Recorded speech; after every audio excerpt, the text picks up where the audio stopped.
I got shot when I was 16 years old.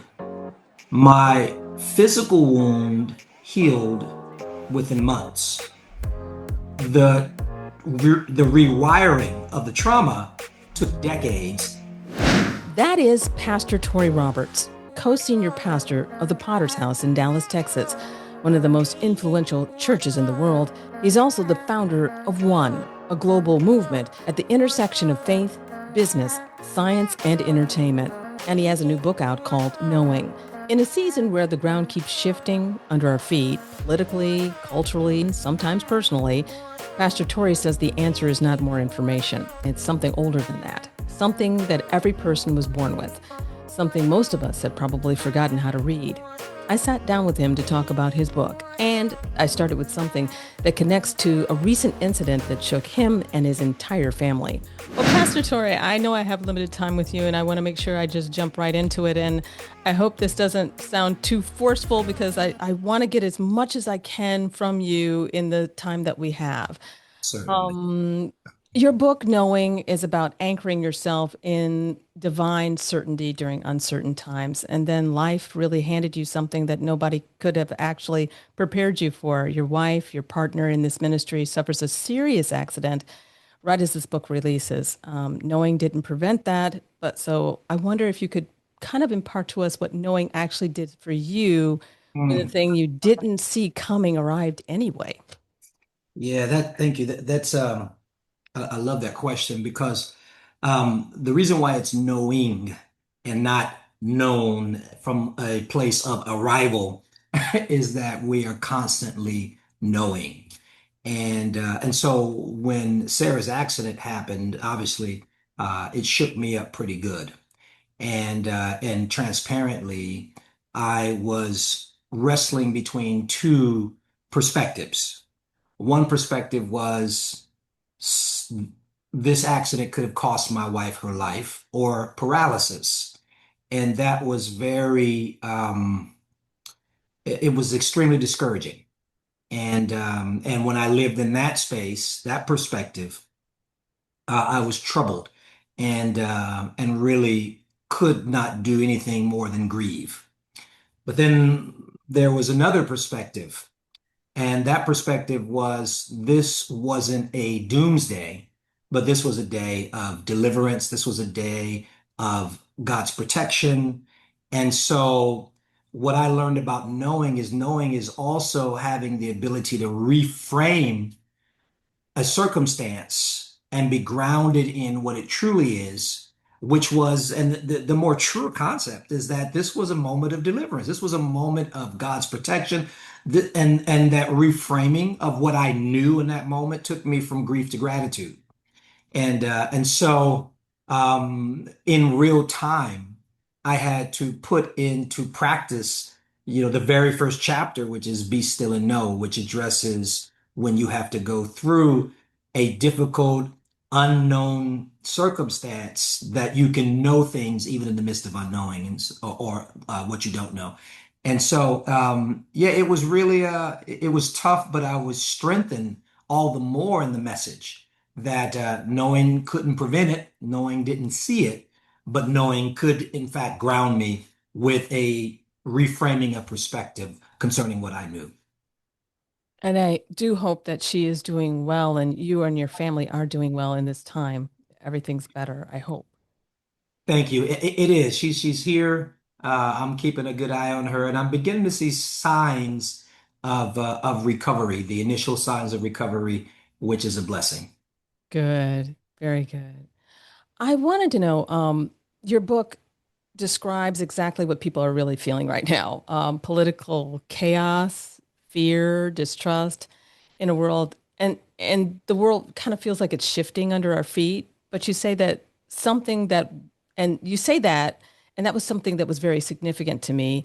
And then you said that you were not gripped by the way you used to be. So I wonder if you could explain what changed for you when you talked about that in the book. Certainly. I think, to your point, just to restate, things are very uncertain. And I think that I was caught in the same mentality that most people are dealing with. but I wasn't. And that's why I was compelled to write this book. And it was, what was it about how I was showing up, though I'm in the same circumstance as everybody else? Wars, the Strait of Hormuz now, what's going to happen with that? The economy, political things, shootings all the time.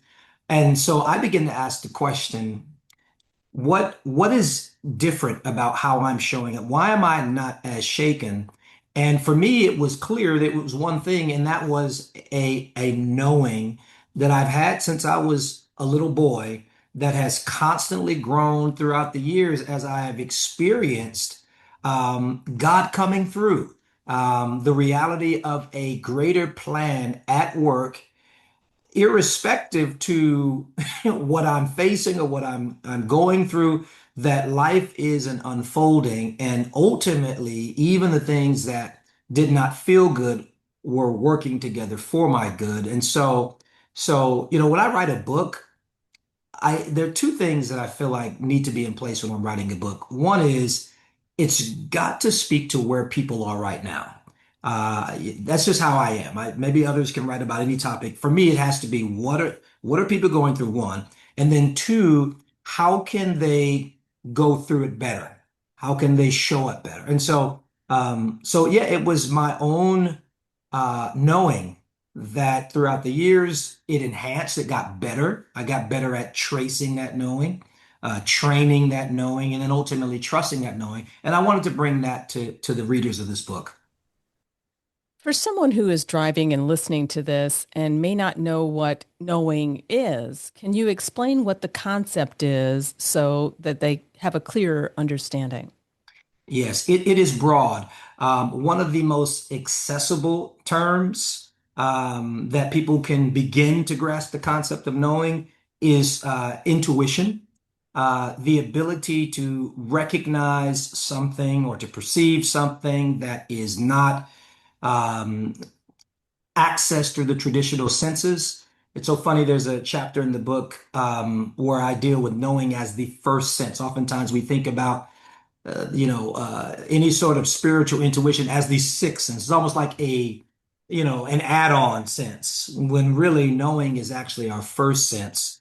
And so it is part awareness, part intuition, part grounding and calmness. But what I really drive in on, what I spend the majority amount of my time in the book unpacking is this inner knower that I believe that everyone possesses. If we were designed with eyes to see, ears to hear, a tongue to taste, hands to have tactile experiences, then why would we not be designed with the ability to perceive our maker, our creator, the impressions of God's divine counsel?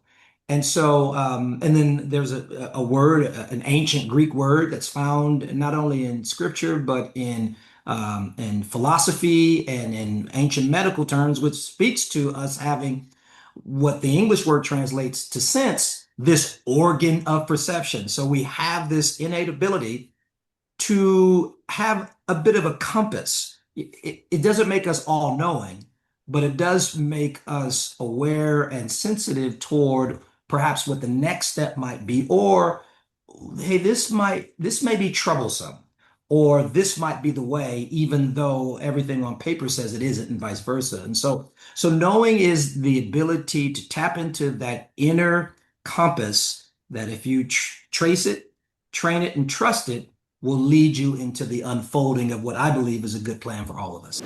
Before we get back to this conversation, I wanted to stay right here for a moment. Every guest that I sit down with eventually gets to that place or a moment where they stop talking about the topic and start talking about the people, the parent or a child, or even a spouse, somebody that was in their life that changed everything. And in those moments, I always think the same thing. There's somebody probably in your life, likely that has a similar story, a moment that changed everything, a voice that you probably would give anything to be able to hear one more time, especially if they're no longer here with you physically. What if you could preserve that voice in an image, not just a photo, an audible memory, a voice embedded right inside a printed photograph. You scan the code and you can hear them speak. You could create a loving message from the grandkids that grandma can listen to anytime she wants, or save a story from a parent or a spouse that never gets lost. That's what I call an HeirSound photo. I created a free tutorial video that walks you through the entire process, step by step. And there's a guide in the description below that'll take you even deeper. You use tools you probably already have, Canva and Google Drive. No subscription, no tech skills are required, and it's under 40 bucks to print and put in a frame. And if this conversation is speaking to you, hit that subscribe button and give this episode a like because it helps more people find their way to conversations just like this one. Now let's get back to the conversation.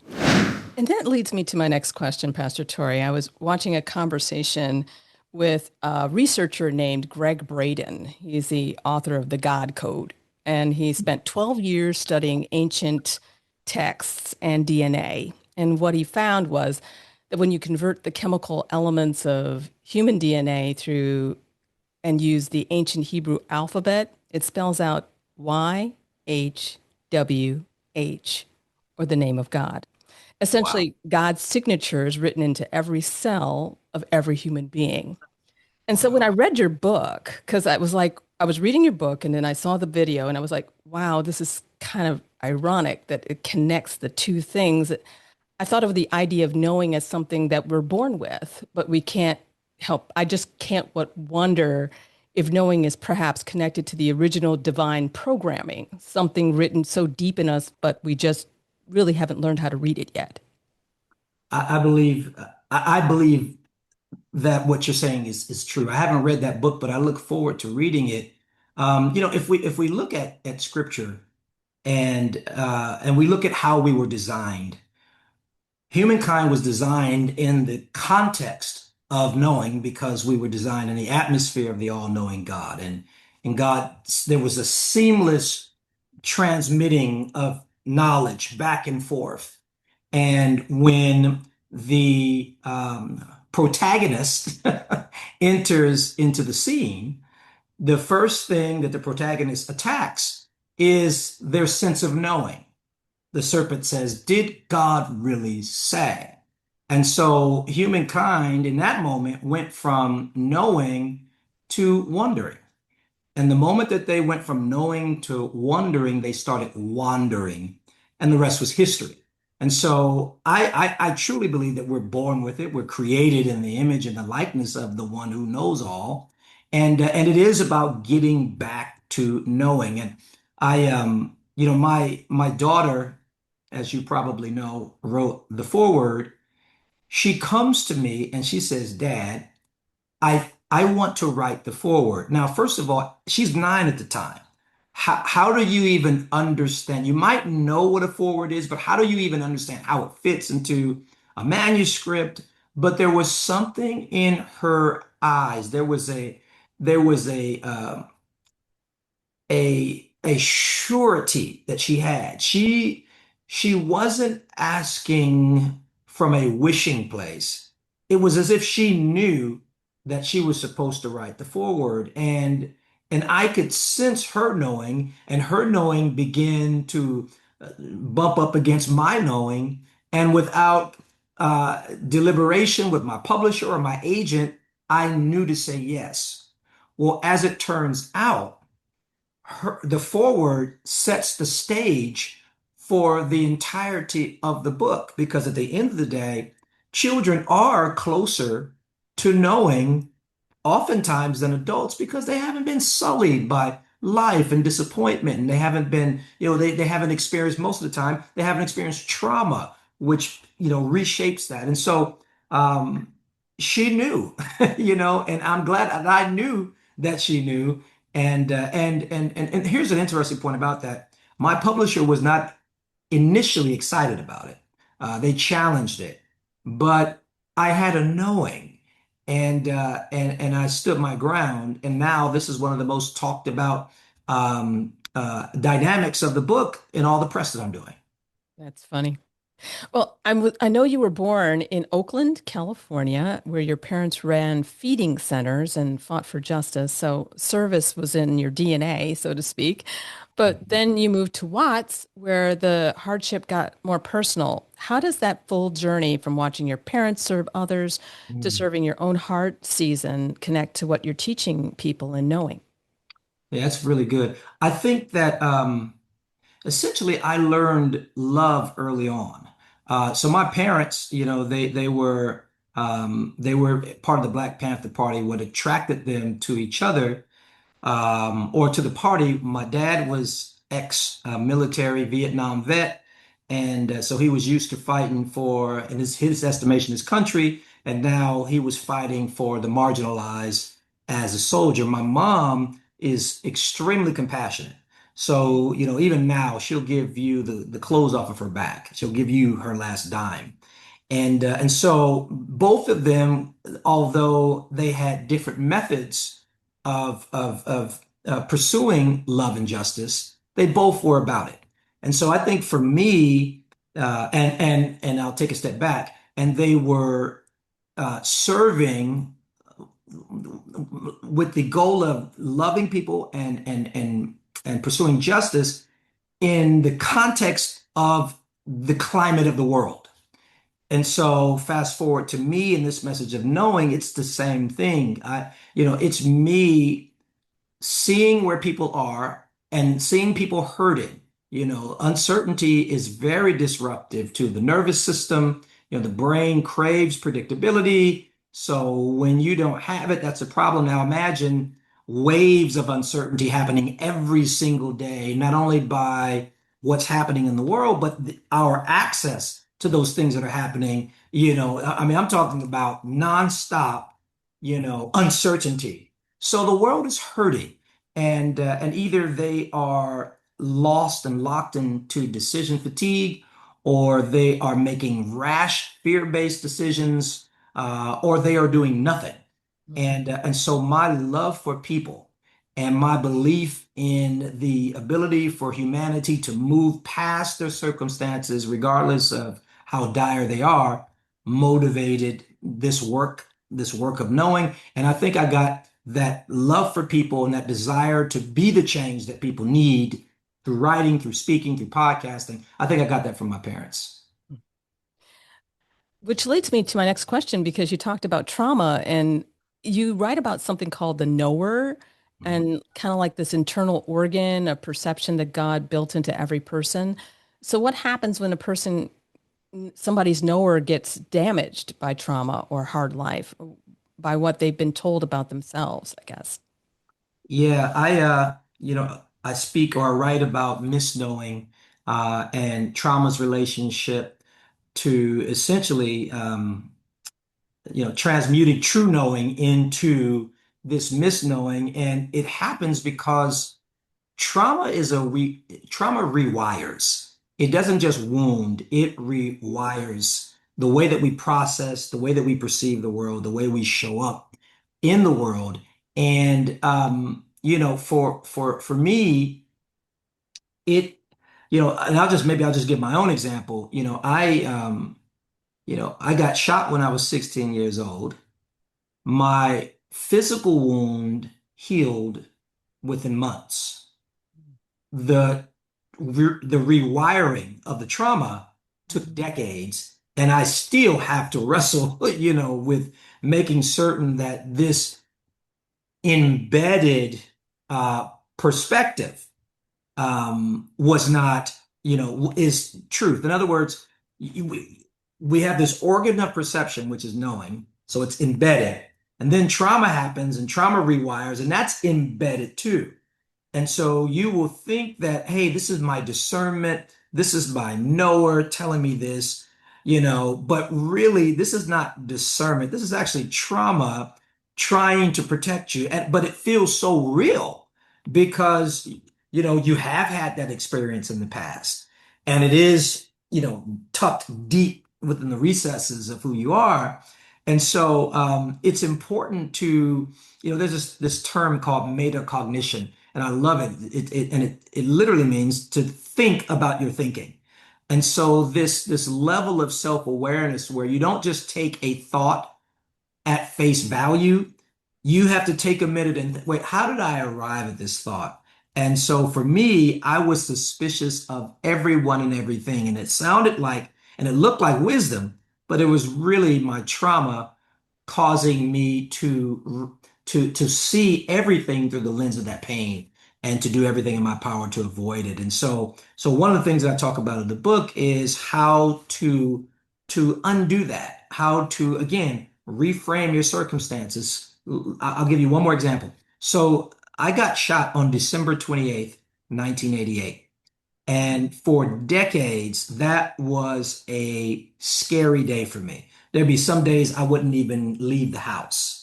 And just up until about just about 3 years ago, up until 3 years ago, I finally reframed that. And it was Touré, that's not the day that's not doomsday. That's the day that God delivered you. That's the day that even though all of the ingredients were there, all the components to end your life were in place. God in his goodness spared you, and you're so much better in empathy, in wisdom as a result of it. So that's what you have to reframe things, and then go to counseling, get healing, get work, whatever methods that God makes available to you to deal with that, so that you can go from misknowing to truly knowing. Mm. Kind of reminds me of something that you were, when you said that, it reminded me of another conversation with a physician. She was a therapist talking about how you have to move the trauma that may be trapped within type in your body, and then movement in moving that trauma out. And it just is interesting that you brought that up. And the last thing, and the last closing question that you got me to is, you're now co-senior pastor of one of the most influential churches in the world. And you've got this book, you're building something generational with Pastor Sarah. At this moment in your life, what do you know now that you wish you knew 20 years ago? Um, I wish I would have known and truly believed that no matter how difficult or bleak the road, something wonderful was unfolding. From relationships, even a marriage that did not work, and I thought that everything about me and purpose was finished. To transitioning, from one industry to another, all these changes. I wish I would have saved myself a lot of stress, a lot of worry, a lot of anxiety, had I known that two things: my life is still yet unfolding. It's not it's never finished until you no longer have the ability to breathe. And so as long as you have breath, things are yet still unfolding. And not only is it still unfolding, but if you stick with it and you stay the course and you don't give up, it will unfold into something beautiful. Pastor Touré Roberts is the senior pastor of the Potter's House in Dallas, Texas, alongside his wife, Sarah Jakes Roberts. He is the founder of One, a global movement at the intersection of faith, business, science, and entertainment. His new book called Knowing is available wherever books are sold, and you can find him at toryroberts.com. The links are in the show notes. And if this conversation reminds you that someone in your life has a story that needs to be preserved, you can check out the guide I put together that shows you what questions you can ask a loved one to preserve their individual stories. And I have a free tutorial step-by-step guide on how to embed a loved one's voice directly into a printed photograph. The link is in the show notes. I'm Esther Dillard, and remember, your story matters.